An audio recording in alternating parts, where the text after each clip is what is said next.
রাজ্য ভাগ নিয়ে স্পষ্ট বক্তব্য কি? বিজেপিকে ৪৮ ঘন্টা সময় বেঁধে দিল তৃণমূল। রাজ্য ভাগ নিয়ে বিজেপির বক্তব্য কি? জানাতে হবে ৪৮ ঘন্টার মধ্যে। বুধবার শিলিগুড়িতে সাংবাদিক বৈঠক করে রাজ্য বিজেপির সময় বেঁধে দিল উত্তরবঙ্গের তৃণমূল নেতৃত্ব।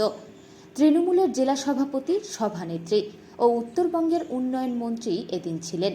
উত্তরবঙ্গের উন্নয়ন মন্ত্রী উদয়ন গুহ বলেন, কিছুদিন আগে অসমের মুখ্যমন্ত্রী হিমন্ত বিশ্ব শর্মা ত্রিপুরা আলাদা রাজ্য হওয়ার দাবিকে সমর্থন করেননি, অথচ পশ্চিমবঙ্গে বিজেপি সাংসদ বিধায়করা বলছেন আলাদা রাজ্য হবে। যে আর্থিক দুর্নীতি শেষ দুর্নীতি নয়, এর বাইরেও সামাজিক জীবনের নানা রকম দুর্নীতির ব্যাপার আছে, প্রতিটির সাথে বিজেপি জড়িত।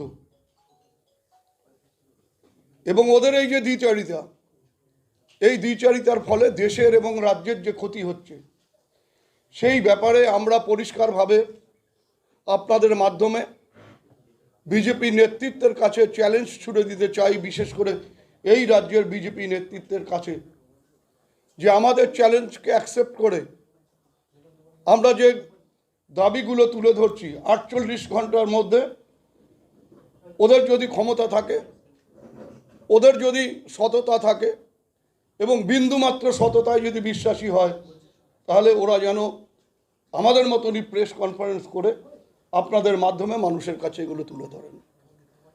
আমাদের প্রথম কথা, আপনারা জানেন ত্রিপুরার মুখ্যমন্ত্রী ডক্টর মানিক সাহা এবং অসমের মুখ্যমন্ত্রী, যিনি শুধুমাত্র অসমের মুখ্যমন্ত্রী নয়, বিজেপি দলের উত্তর ভারতের, এটা তো শুধু আজকে না, এগুলো শুধু রাজ্য ভাগের ব্যাপার না।